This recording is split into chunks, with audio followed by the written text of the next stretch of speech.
Hello everyone, welcome back to the channel. आज के video में हम अपने वीडियो को शुरू करने वाले हैं विद सेक्शन 99। सेक्शन 99 में हम बात कर रहे हैं application to the high court to set aside forfeiture.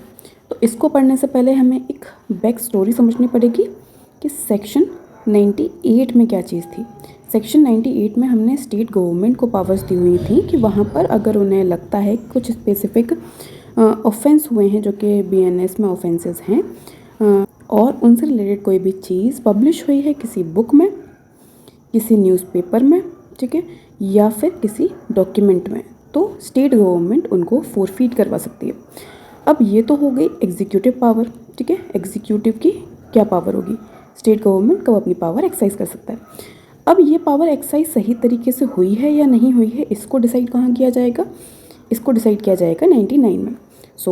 State government forfeit तो करवा सकती है डॉक्यूमेंट को, बुक को और न्यूज़पेपर्स को, लेकिन क्या उन्हें सही है करवाना, क्या वो सही तरीके से फोरफीट हुए हैं, क्या उनमें वही चीज़ें थी, इन सभी को चीज़ों को चेक करने के लिए आता है सेक्शन 99।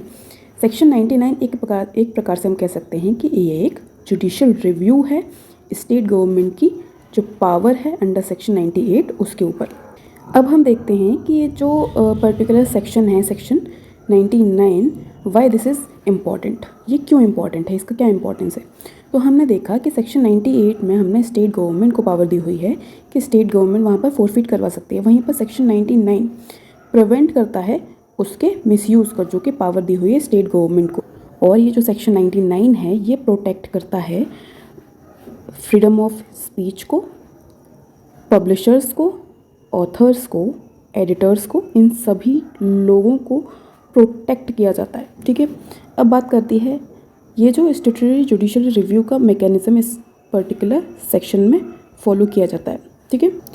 अगर हम कुल मिलाकर देखें तो जो सेक्शन 98 में जो पावर्स हैं उनके ऊपर जुडिशियल रिव्यू की जो पावर है वो है 99 में। अब 99 में दिया क्या हुआ है वो देखना है हमें।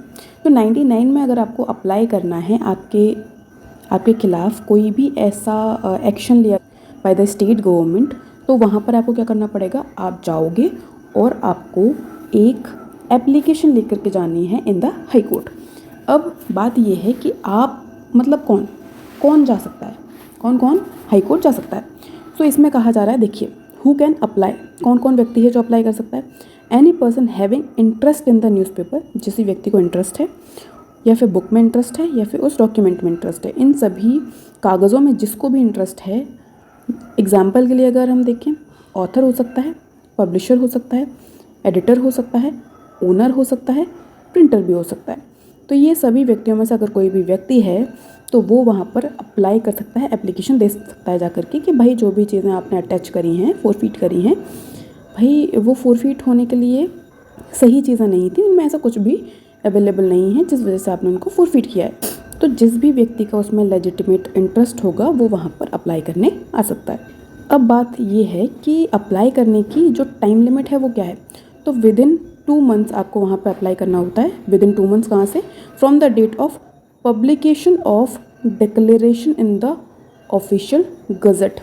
ये क्या है, देखिए, जब भी स्टेट गवर्नमेंट नोटिफिकेशन निकाल करके, ठीक है, नोटिफिकेशन निकालेगी और नोटिफिकेशन निकाल करके बताएगी कि भाई ये डॉक्यूमेंट हैं, बुक हैं या फिर चीज़ें हैं जिनको हम फोरफीट करते हैं। तो जब वो नोटिफिकेशन निकलता है उस डेट के विद इन 2 मंथ्स आप इस एप्लीकेशन को लेकर के आ सकते हो। ये जो लिमिटेशन है ये स्ट्रिक्ट है, अगर आपने इसको मिस किया तो आपकी जो रेमेडी है वो भी लॉस्ट हो जाएगी।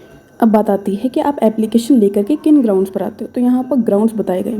बेसिकली जो भी एप्लीकेशन आएगी वो इन स्पेसिफिक ग्राउंड्स पर लेकर के आई जाएगी। अब स्पेसिफिक ग्राउंड्स क्या हो गए, मान लीजिए कि आप कहते हो कि भाई जो भी न्यूज़पेपर, जो भी बुक, जो भी डॉक्यूमेंट आपने फोरफीट किया है गवर्नमेंट को, आप बोलना चाहते हो कि भाई उन चीज़ों में ऐसी कोई चीज़ थी ही नहीं, ऐसी कोई चीज़ थी ही नहीं कि आपको उनको फोरफीट करना पड़े। तो ये क्या हो गया, ये ग्राउंड है कि ऐसा कोई भी मैटर उसमें कंटेन नहीं करता है अंडर सेक्शन 98 के ए में जो भी चीज़ें बताई गई, ठीक है। तो वहाँ पर हाई कोर्ट एग्जामिन करेगा उस कंटेंट को, ठीक है, कि भाई जो कंटेंट है वो वायलेट कर रहा है प्रोविजन को या नहीं कर रहा है बीएनएस के, ठीक है। और इस सारे मामले को डील करने के लिए हम एक स्पेशल बेंच को रेफ़र करेंगे। सारी चीज़ें स्पेशल बेंच की रिक्वायरमेंट होगी, ठीक है। अगर किसी भी हाई कोर्ट के पास 3 या 3 से ज़्यादा जजेस हैं तो जो केस रेफ़र किया जाएगा या केस सुना जाएगा वो स्पेशल बेंच होगी और उसमें 3 जजेस होने चाहिए। अगर 3 से कम हैं तो जितने भी जजेस हैं, ऑल द जजेस, वो उसको सुनेंगे। अब ऐसा क्यों है, ऐसा क्यों प्रोविज़न बनाया गया है, इस स्पेशल बेंच का प्रोविज़न क्यों है, ये 3 जजेस के लिमिट क्यों हैं, अगर 3 जजेस नहीं है तो सारे के सारे जजेस क्यों सुनेंगे, सारी चीज़ें क्यों हैं, ठीक है। ये क्वेश्चन होगा आपके पास भी। क्योंकि देखिए, जब भी कोई भी चीज़ हम न्यूज़पेपर में निकालते हैं, कोई बुक में निकालते हैं, कोई भी डॉक्यूमेंट होता है, ऐसी कोई भी चीज़ होती है, तो वो हमारा एक फंडामेंटल राइट है। तो अगर हम कहीं ना कहीं फंडामेंटल राइट को टच कर रहे हैं तो हमें ज़रूरत है कि उस पर ज़्यादा से ज़्यादा जुडिशल माइंड अप्लाई हो और उसको बहुत ही सीरियस लेवल पर हम उसको डील करें। तो इसके लिए हमने बनाई है स्पेशल बेंच। स्पेशल बेंच में हमने 3 जजेस को रखा है और इसको कभी भी सिंगल बेंच के द्वारा अप्लाई या फिर सिंगल बेंच के द्वारा डील नहीं किया जाएगा। और जब भी आप इसमें एप्लीकेशन देते हो, इसकी हियरिंग चलेगी, जो भी केसेस चलेंगे, तो इस हियरिंग के दौरान आपको एविडेंस देना है कि भाई जो न्यूज़पेपर था, बुक थी या फिर जो डॉक्यूमेंट था, उनमें ऐसी कोई भी चीज़ कंटेन नहीं करती है। तो उसकी जो कॉपी होगी उसको आप इन एविडेंस दोगे। वहाँ पर कोर्ट एग्जामिन करेगा उसके वर्डिंग्स को, अगर उसमें कोई साइन है उसको, विजुअल रिप्रेजेंटेशन को और उसके कंटेंट को, वो सारी चीज़ें देखेगा और कोर्ट वहाँ पर एवेल्युएट करेगा कि भाई उसमें कोई भी ऐसी चीज़ जिसका कहा जा रहा है कि ऑफेंस है बीएनएस का, क्या वो वहाँ पर अवेलेबल है या नहीं है। वहीं पर सबसेक्शन 4 में कहा जा रहा है, देखिए, कि हाई कोर्ट को लगता है कि भाई जो भी कंटेंट है वहाँ पर उसमें ऐसी कोई भी चीज़ नहीं है जो कि प्रोविजंस को वायलेट कर रहा है या किसी भी तरीके से बीएनएस को अफेक्ट कर रहा है, बीएनएस के प्रोविजन को अफेक्ट कर रहा है। तो वहाँ पर वो सेट असाइड कर देंगे डिक्लेरेशन के। यहाँ पर शेल का यूज़ हुआ है। शेल का मतलब क्या है, मैंडेटरी। कोर्ट वहाँ पर जो भी आपका नोटिफिकेशन था उसको सेट असाइड कर देगा। लेकिन अगर कोर्ट सेटिस्फाई हो जाता है और डिफरेंट ओपिनियन बनते हैं तो जो मेजॉरिटी होगी वो डिसीजन लेगी और सिंपल मेजॉरिटीज़ चलेगा। जो भी ज़्यादा से ज़्यादा जजेस होंगे, 3 मान लीजिए जजेस हैं, उनकी स्पेशल बेंच है। 2 ने कहा कि भाई इसको सेट असाइड हो जाना चाहिए, ठीक है। 1 ने कहा कि नहीं होना चाहिए, तो क्या होगा, सेट असाइड हो जाएगा, सिंपल मेजॉरिटी से जाएगा। सो अगर हम इसकी प्रोसेस एक बार में देखें तो क्या होगा, देखो, स्टेट गवर्नमेंट के पास जा रहे हैं आप, ठीक है, फोरफीट करवाने 98 में, चलो आपने फोरफीट करवा लिया। अब क्या होगा, नोटिफिकेशन निकल गया ऑफिशियल गजट में। उसके बाद जो अग्रीव्ड पर्सन है वो फाइल करता है एप्लीकेशन को विद इन 2 मंथ्स उस नोटिफिकेशन के, ठीक है। स्पेशल बेंच बैठाई जाती है, वो सुनती है आपके मैटर को। उसके बाद हाई कोर्ट या तो फिर अपहोल्ड कर देगा उस फोरफीचर को, ठीक है, या तो फिर उसको सेट असाइड कर देगा। और ये जो प्रोविज़न है ये कॉन्स्टिट्यूशन के किस प्रोविज़न को अफेक्ट करता है, तो हम देखते हैं आर्टिकल 19(1)(a). यहाँ पे इंश्योर किया जाता है कि भाई आप एग्जीक्यूटिव अकाउंटेबिलिटी वहाँ पर बनी रहे, जुडिशल ओवरसाइट भी होता रहे और रीजन रिस्ट्रिक्शंस भी रहें। फ्रीडम ऑफ स्पीच जो है वो भी वायलेट नहीं होनी चाहिए, वो भी एब्सोल्यूट होने चाहिए, लेकिन कुछ रिस्ट्रिक्शंस हैं वो जुडिशल स्क्रूटनी पर बेस्ड होना चाहिए। अब लास्ट में इस प्रोविज़न को समझने के लिए हम एक एग्जांपल देख लेते हैं। मान लीजिए, ठीक है, स्टेट है वो बैन कर देती है एक बुक को और उस बुक में कहा जा रहा है कि भाई ऐसी कुछ चीज़ें दी हुई हैं जो कम्युनल हेट्रेड को फैला रही हैं, ठीक है। अब उसका जो पब्लिशर है वो चैलेंज कर देता है इसको सेक्शन 99 में कि भाई मेरी बुक में तो ऐसा कुछ भी नहीं है। अब हाई कोर्ट क्या करेगी, हाई कोर्ट उस बुक को एविडेंस में लेगी, उसकी कॉपी लेगी, ठीक है, और उस पूरी बुक को पढ़ेंगे, ठीक है। अगर उसमें ऐसा लगता है उन्हें कि ऐसे कोई भी चीज़ें हैं जो इंसाइट कर रही हैं तो वो क्या कर देंगे, डिक्लेयर कर देंगे कि भाई आप इसको सेट असाइड मत करो। अगर उनको लगता है कि ऐसी इसमें कोई भी चीज़ नहीं है तो वो कह देंगे कि भाई आप इसको सेट असाइड कर दो। आई होप आपको इस एग्जाम्पल के थ्रू सबको समझ में आ गया होगा। अब इसके बाद आता है हमारा नेक्स्ट सेक्शन, सेक्शन 100 एंड 101, ठीक है। अब इसमें क्या है, जो सेक्शन 100 है उसमें हम बात करते हैं search of wrongfully confined person.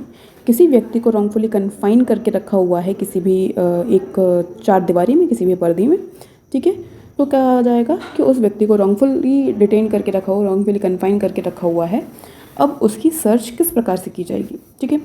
तो ये जो पर्टिकुलर सेक्शन है इसका कॉन्स्टिट्यूशनल फाउंडेशन अगर हम देखें तो ये जो राइट टू लाइफ और पर्सनल लिबर्टी को प्रोटेक्ट कर रहा है। अब अगर यहाँ पर आपको लेकर के जाना है, यहाँ पर आपको चाहिए रेमेडी, तो आपको अप्लाई करना पड़ेगा to the district magistrate, sub divisional magistrate और मजिस्ट्रेट ऑफ फर्स्ट क्लास। यहाँ पर जो अथॉरिटीज़ हैं ये 3 अथॉरिटीज़ हैं जिनके पास आप अंडर सेक्शन 100 जा सकते हो रेमेडी लेने के लिए। अब आगे क्या है, जब इन मजिस्ट्रेट्स को रीज़न टू बिलीव होता है कि जो पर्सन है उसको कन्फाइन करके रखा हुआ है और वो जो कन्फाइनमेंट है वो एक ऑफेंस है, आपने लीगली कन्फाइन करके नहीं रखा हुआ है, वो एक रॉन्गफुली कन्फाइनमेंट है, किडनैपिंग है या फिर ह्यूमन ट्रैफिकिंग है, आपको ऐसा कोई भी अंदेशा है कि वो इस प्रकार का कोई भी ऑफेंस हो सकता है, तो वो जो मजिस्ट्रेट हैं वो यहाँ पर क्या करेंगे, वो इशू करेंगे एक सर्च वारंट को और वहाँ पर प्रमाइसेस को सर्च करवाएंगे। अगर वो जो व्यक्ति है जो कन्फाइन किया गया है वो मिल जाता है तो उसको प्रोड्यूस किया जाएगा इमीडिएटली बिफोर द मजिस्ट्रेट, ठीक है, और अर्जेंट रेस्क्यू पावर को यूज़ किया जाएगा। जैसे ही उस व्यक्ति को रेस्क्यू करके आप मजिस्ट्रेट के सामने प्रोड्यूस कर दोगे तो मजिस्ट्रेट ये 3 प्रकार के ऑर्डर्स जो हैं वो पास कर सकते हैं, वो रिलीज़ कर सकते हैं, कस्टडी ट्रांसफ़र कर सकते हैं या फिर प्रोटेक्शन ऑर्डर दे सकते हैं, या फिर कह देंगे कि भाई आप जाओ, आप फ्री हो, या फिर भाई उसकी कस्टडी ट्रांसफ़र कर देंगे कि अगर वो पुलिस के पास था तो उसको जेल में भेज दिया जाएगा कि चलो आप अभी थोड़ा टाइम जेल में रहो जब तक मैं इसको पूरे केस को ढंग से देख नहीं लेता हूँ, या फिर उसके अगेंस्ट में प्रोटेक्शन ऑर्डर पास कर देंगे और क्रिमिनल प्रोसीडिंग्स इनिशिएट करी जाएंगी। यहाँ पर इसका ऑब्जेक्टिव ये है कि रिस्टोर करके जो लिबर्टी है उसको इमीडिएटली आप रिस्टोर करवाएंगे, ठीक है। अब इसका अगर हम एग्जांपल देखें तो एक माइनर बच्चा था, ठीक है, जिसको लॉक कर दिया गया था फैक्ट्री रूम में, उसको बॉन्डेड लेबर करवाने के लिए, बंधुआ मजदूरी करवाने के लिए कंप्लेंट पहुंचती है मजिस्ट्रेट के पास।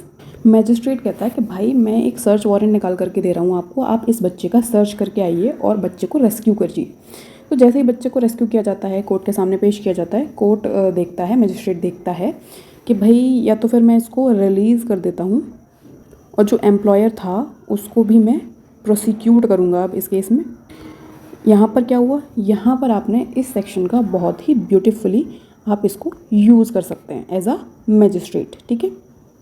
आपको अथॉरिटी याद रखनी है, कौन कौन लोग इसमें अपनी पावर्स को अप्लाई कर सकते हैं। अब इसके बाद आता है हमारा नेक्स्ट सेक्शन, सेक्शन 101, जिसमें हम बात करते हैं restoration of the abducted female. अब अगर मैं आपको बोलूँ, अभी तो हमने ये देखा था, इसमें हम व्यक्ति को प्रोड्यूस करवा रहे हैं जो डिटेन्ड है, जो रॉन्गफुली कन्फाइंड है, तो इसमें हम फीमेल की बात क्यों कर रहे हैं। जो 100 है वो मेल और फीमेल दोनों ही लोगों के लिए है, लेकिन ये जो है ना 101 ये केवल फीमेल के ऊपर अप्लाई होता है। ये जो सेक्शन है ये मोर स्पेसिफिक काइंड ऑफ और more sensitive kind of section है। अब अगर हम देखें कि जो 101 है वो कब अप्लाई होता है, कब, जब कोई भी कंप्लेंट आती है ऑन ओथ, किस चीज़ के बारे में, कि भाई कोई भी महिला है जिसको अबडक्ट किया गया है, जिसको अनलॉफुली डिटेन करके रखा हुआ है, या फिर कोई भी फीमेल चाइल्ड है और ये जो डिटेन करने का पर्पज़ है या फिर उसको अबडक्ट करने का पर्पज़ है वो एक अनलॉफुल पर्पज़ है। तो अगर ऐसी कोई भी कंप्लेंट जाती है ओथ पर तो वहाँ पर जो मजिस्ट्रेट होंगे, जो अथॉरिटीज़ होंगी वो, अब इसमें मजिस्ट्रेट और अथॉरिटीज़ कौन कौन हो सकते हैं, तो ये देखिए, district magistrate, sub divisional magistrate और मजिस्ट्रेट ऑफ फर्स्ट क्लास, जो सेम कैटेगरी हमारी 100 में थी, सेम टू सेम वही लोग, ठीक है। तो मजिस्ट्रेट वहाँ पर ऑर्डर कर देंगे कि जो महिला है उसको इमीडिएटली रिस्टोर करवाओ आप, या फिर कोई महिला बच्चा है, मतलब फीमेल चाइल्ड है, उसको रिस्टोर करवाओ, उसके गार्जियन को, उसके पेरेंट्स को। और इस चीज़ को करने के लिए वो, अगर उनको ज़रूरत है तो वो नेसेसरी फोर्स का यूज़ भी कर सकते हैं। ऐसा जो ऑर्डर होगा वो मजिस्ट्रेट के द्वारा निकाल दिया जाएगा। तो अगर कोई भी महिला कभी भी इस तरीके से अबडक्ट हो जाती है या फिर रॉन्गफुली डिटेन कर ली जाती है तो मजिस्ट्रेट के पास, जो कि डिस्ट्रिक्ट मजिस्ट्रेट हो सकते हैं, एसडीएम हो सकते हैं और जेएमएफसी हो सकते हैं, इनके पास आप जब भी कंप्लेंट लेकर के जाओगे ऑन ओथ कि मैं ऐसी ऐसी कंप्लेंट कर रहा हूँ ऑन ओथ कि ये जो फीमेल हैं इनको अबडक्ट कर लिया गया है, आप प्लीज़ इनको रिस्टोर करवा दीजिए, तो वो जो मजिस्ट्रेट होगा वो एक ऑर्डर निकाल सकता है। इस पूरे सेक्शन में ये पावर्स दी गई हैं इन 3 अथॉरिटीज़ को। अब बात की जाती है कि जो अबडक्शन है या फिर जो अनलॉफुल डिटेंशन है वो एक अनलॉफुल पर्पज़ के लिए किया जा रहा है। अब वो अनलॉफुल पर्पज़ क्या हो सकता है, ठीक है। वो उस अनलॉफुल पर्पस में हम देख सकते हैं कि फोर्स मैरिज के लिए हो सकता है, उस बच्ची की फोर्स मैरिज करवाने वाले हों, ठीक है, प्रोस्टिट्यूशन के लिए हो सकता है, ट्रैफिकिंग के लिए हो सकता है, इलीगल कन्फाइनमेंट के लिए हो सकता है, या फिर उसको एक्सप्लॉइटेशन के लिए हो सकता है। ये इन तमाम चीज़ों में से अगर किसी भी चीज़ के लिए उसको आपने अबडक्ट किया है या फिर डिटेन करके रखा हुआ है, तो यहाँ पर सेक्शन 101 में मजिस्ट्रेट के पास, जिसमें DM, SDM और JM FC शामिल हैं, इन तीनों के पास पावर है कि भाई आप एक ऑर्डर दे सकते हो, ठीक है। तो ये था हमारा वीडियो। आपको ये वीडियो कैसा लगा है बताइएगा। अगर आपको वीडियो अच्छा लगा है तो प्लीज़ लाइक कीजिए और चैनल को सब्सक्राइब कीजिए। साथ में बताइए कमेंट में कि आपको वीडियो कैसा लगा है।